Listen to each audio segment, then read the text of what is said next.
Hello, Serial listeners. Sarah Koenig here. I want to let you know about our newest show. It's called The Coldest Case in Laramie. Kim Barker tells this story. She's an investigative reporter with the New York Times. She's covered campaign finance and wars. She has lived all over the world. But in this show, Kim tries to get to the bottom of something that happened in Laramie, Wyoming, back when she was a high school student there. She tracks sources down, one leading to the next, leading to the next. You are learning information the same time Kim does. And maybe because her interest is pure, or maybe because Kim is kind, all these people open up to her in unpredictable ways. The show has a noble, straight-ahead tone that I love. It's right there in the title, The Coldest Case in Laramie. You can listen to all 8 episodes next week, starting February 23rd. Just search for the title, The Coldest Case in Laramie, and then you can subscribe wherever you get your podcasts. Here's Kim with a trailer.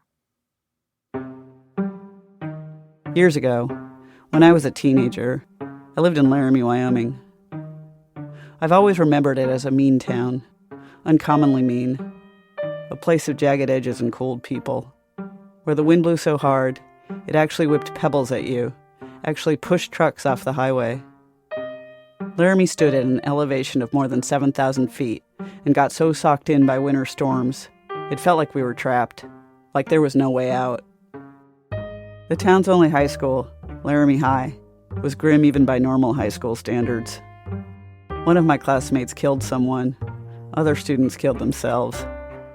Some boys were held down and branded with letters, like they were livestock. Coaches who caught guys fighting in the hallways made them fight for real, in a makeshift ring. But the main reason that Laramie has always stuck with me, the defining cruelty in a litany of them, was a young woman I never met, named Shelley Wiley. In the fall of 1985, when I was a high school sophomore, Shelley was murdered in her apartment. She graduated from Laramie High just a few years before I got there. She was 22, white, a pretty brunette, living a version of the life my friends and I imagined for ourselves one day. I remember the shock of her murder arriving at my high school. Some students became suspects. Others played the guessing game. Shelley's murder was never solved. Every few years, after I moved away, after I became a reporter, I'd search her name for news, almost as an idle reflex.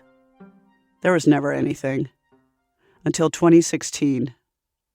31 years after Shelley's murder, there was a development. The police arrested a former Laramie cop for the murder. The evidence against him seemed overwhelming. On the night Shelley was killed in 1985, witnesses placed him at the scene. His blood had been found there too. And after being confronted with DNA evidence in 2016, he had even told police that, quote, "I'm not denying that I did it," and "I killed a girl." But then, just a few months later, prosecutors dropped the charges against him, which means a former cop had been arrested.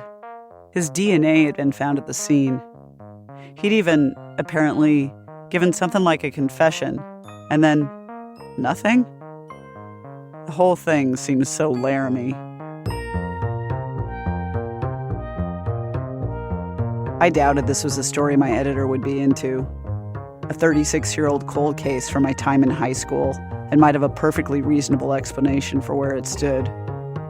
But I figured, what's the harm in making some calls, pulling some string, a little side project that turned into a full-fledged reinvestigation of the case, and the people, and the place I thought I understood.